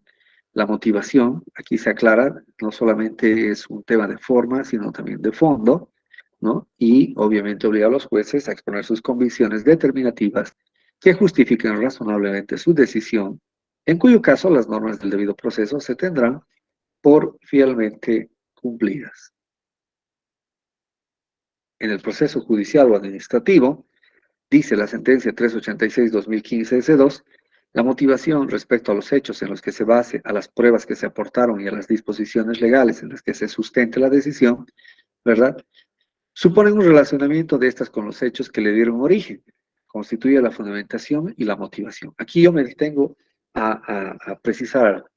En algunas partes, la jurisprudencia constitucional, en algunas sentencias, maneja de manera indistinta la fundamentación y la motivación. Y volvemos a la idea original que hemos planteado al inicio de esta sesión sobre fundamentar en función de normas y de motivar en razones, ¿no? En motivos, que son cosas diferentes. Pero para no confundirse, son cuestiones que aparecen de manera recurrente en la jurisprudencia del Tribunal Constitucional. Esa estricta correspondencia debe existir entre lo peticionado y lo resuelto.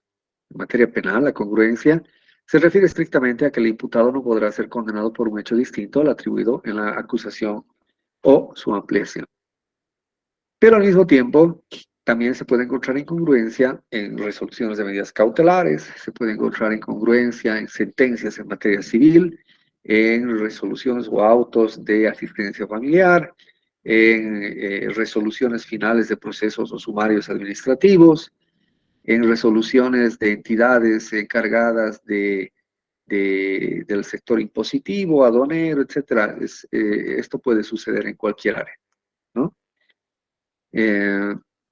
Ya para ir cerrando, Guillermo Cabanelas sobre la congruencia interna, externa o en general sobre la congruencia, ¿no? Entiende que este es un principio y establece que es la oportunidad, la conveniencia entre preguntas y respuestas, entre demandas y concesiones o resoluciones, ¿no?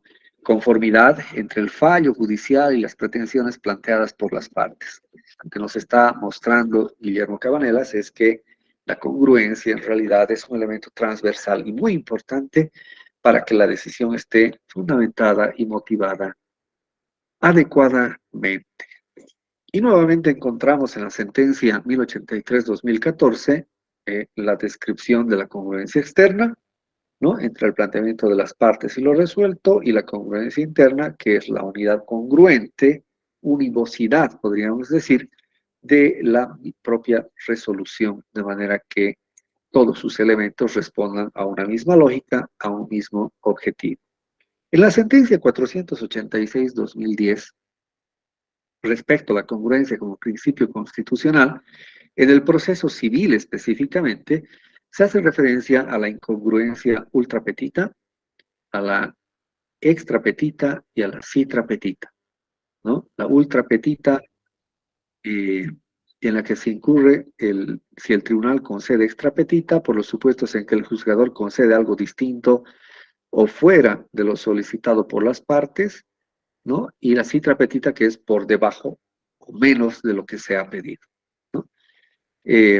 Esto lo extraemos de principios constitucionales en el proceso civil, Consejo General del Poder Judicial, el deber judicial de congruencia, como manifestación del principio dispositivo y su alcance constitucional. Una obra española del año 1993 que ha sido citada en la sentencia 486-2010-R.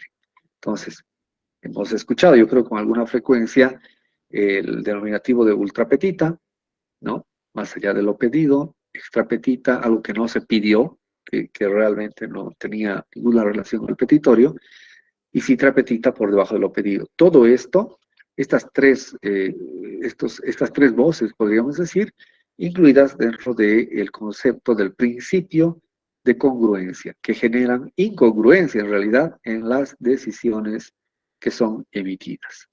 En la sentencia 1083-2014, se incide a través de la sentencia 1494-2011-R en la correspondencia que debe existir entre lo peticionado y lo resuelto, ¿no?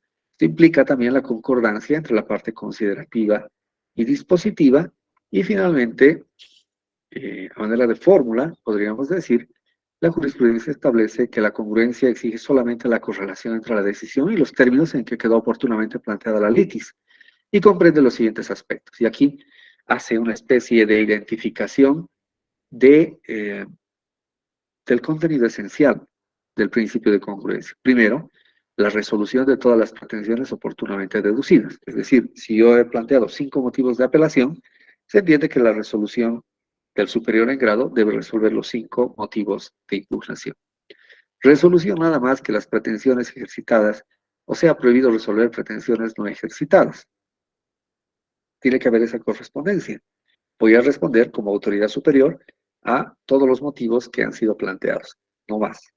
Aplicación de estas reglas a las cuestiones introducidas al debate por el demandado, o sea, resolución de todas las cuestiones planteadas por el mismo y nada más que ellas, para establecer una correspondencia intrínseca, directa, entre lo que se pide y lo que se resuelve.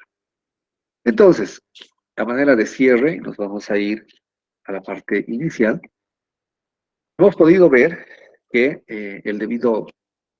que la motivación en realidad ha sido o ha merecido mayor desarrollo en el desarrollo del constitucionalismo mundial y también en el caso del constitucionalismo boliviano, ¿no? Incluso más allá que la fundamentación. Probablemente porque la motivación hace a las razones que el juez debe exponer en sus decisiones.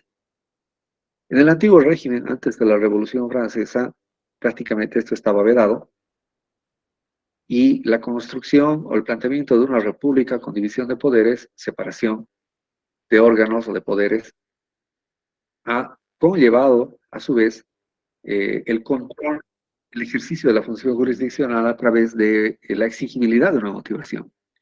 En otros regímenes, como el prusiano, por ejemplo, sistema judicial, podríamos decir, es más natural porque lo que se hace es buscar el perfeccionamiento casi matemático de las decisiones que emitían las autoridades jurisdiccionales. En el caso boliviano hay una evolución interesante.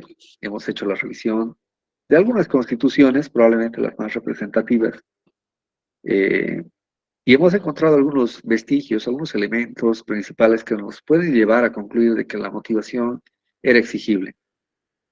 Con mayor razón en la Constitución del año 2009, y desde luego, a raíz del carácter vinculante y la fuerza obligatoria de las sentencias constitucionales plurinacionales, el desarrollo jurisprudencial que hace el Tribunal Constitucional de la fundamentación, motivación y congruencia.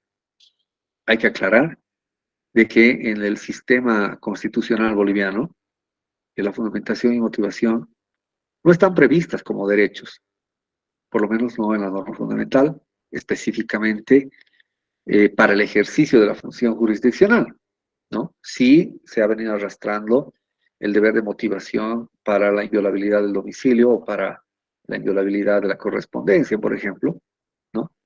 Y nos da una idea de que las autoridades deben motivar sus decisiones para quebrantar de manera legal, constitucional, esta restricción. Pero más allá de eso, no hay una previsión expresa de que la fundamentación, motivación y congruencia sea exigible desde la normativa para las autoridades jurisdiccionales y administrativas. Sin embargo, la Constitución sí aborda al debido proceso y a la tutela judicial efectiva. Y principalmente a través del debido proceso, aborda el deber de fundamentación y motivación de las resoluciones por cualquier autoridad jurisdiccional, puede ser de la jurisdicción ordinaria, especializada, agroambiental, etcétera, pero también de las autoridades administrativas y asimismo de los particulares. Y una vez más, recordemos el ejemplo del estudiante de la universidad privada que fue expulsado sin cumplir el debido proceso, ¿no? La fundamentación y motivación es exigible y ha sido construida a partir de unas sentencias principales en la labor jurisprudencial. Las tres principales, la 22-21-2012, que establece el contenido esencial de la fundamentación y motivación. La sentencia 1631-2013, que suprime todas esas exigencias de nexo de causalidad, identificación de principios, métodos y demás, para simplemente reducir la exigibilidad a una precisa presentación de por qué se considera vulnerado el derecho al debido proceso por falta de fundamentación o motivación. Y, en última instancia, una contextualización a través de la sentencia 14-2018-S2, que recoge todo el bagaje que hasta ese entonces, hasta el año 2018, se había esgrimido en los entendimientos de las sentencias constitucionales y añade además a la falta de relevancia constitucional solamente para los casos de la justicia constitucional, no de la jurisdicción ordinaria ni especializada, de manera que cuando la decisión, cuando la concesión de la tutela va a generar dejar sin efecto una resolución que carece de fundamentación y motivación, si es que ese ejercicio no va a cambiar el estado de las cosas, la situación procesal, entonces no es exigible. Y luego ya vamos a ir encontrando en el resto de la jurisprudencia diferentes manifestaciones de la necesidad de que una resolución esté fundamentada y motivada en las decisiones del Ministerio Público, de las autoridades administrativas, perdón, en el caso del Ministerio Público, tanto de los fiscales de materia como de los fiscales departamentales, de las autoridades, de las personas particulares, de cualquier autoridad pública en general, ¿no? Y encontramos, además, un desarrollo de la falta de congruencia o del principio de congruencia y su irradiación principalmente en el ámbito de lo ultra petita, de lo extra petita y de lo citra petita. Pero además, eso en el ámbito de la congruencia interna, pero además, en el ámbito de la congruencia externa, en la correlación que debe existir entre los motivos de la impugnación y el contenido de la decisión que resuelve esa impugnación, ¿no? Ni más ni menos. Simplemente una correlación perfecta entre lo que se denuncia como vulnerador y lo que se resuelve. Entonces, con esta intervención mía, bueno, espero, realmente auguro de que haya sido comprensible y por otro lado que les dé insumos para poder adentrarse, ¿no?, en el estudio del derecho constitucional, pero al mismo tiempo de siempre ver críticamente cualquier resolución, ¿no?, y analizarla desde estas perspectivas tan diversas. Muchas gracias. Muchísimas gracias, Magíster. Excelente ponencia. Muchísimas gracias. Muchísimas gracias, queridos amigos, a las más de 350 personas que nos han acompañado. Sinceramente, hay muchos comentarios de muy buena presentación, excelente ponencia, muchísimas gracias. Y para las personas que han consultado respecto a la grabación, pues lo vamos a subir a nuestro canal de YouTube de 2 días, queridos amigos.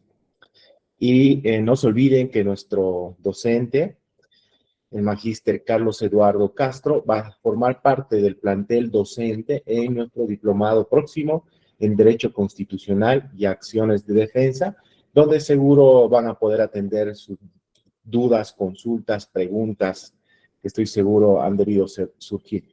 Y como ya saben, bueno, el tiempo se nos ha cortado. Estimado magíster, una vez más, muchísimas gracias por la presentación del día de hoy. Será hasta una próxima oportunidad. Gracias, magíster. Les agradezco mucho a la universidad, a su persona, por fomentar estos espacios. Le agradezco por sus comentarios y a todos también por las intervenciones que han tenido por escrito. Me gustaría muchísimo poder sentarme con todos ustedes y conversar. Seguro que hay muchos temas para analizar. Lastimosamente el tiempo nos ha ganado, creo, ¿no? Pero bueno, yo siempre estoy a disposición de ustedes. Si es necesario compartir la presentación, etcétera, estamos abiertos a todo aquello porque no tiene sentido manejar información si no se la comparte, ¿no? Muchas gracias nuevamente y siempre a sus órdenes. Muy buenas noches a todos.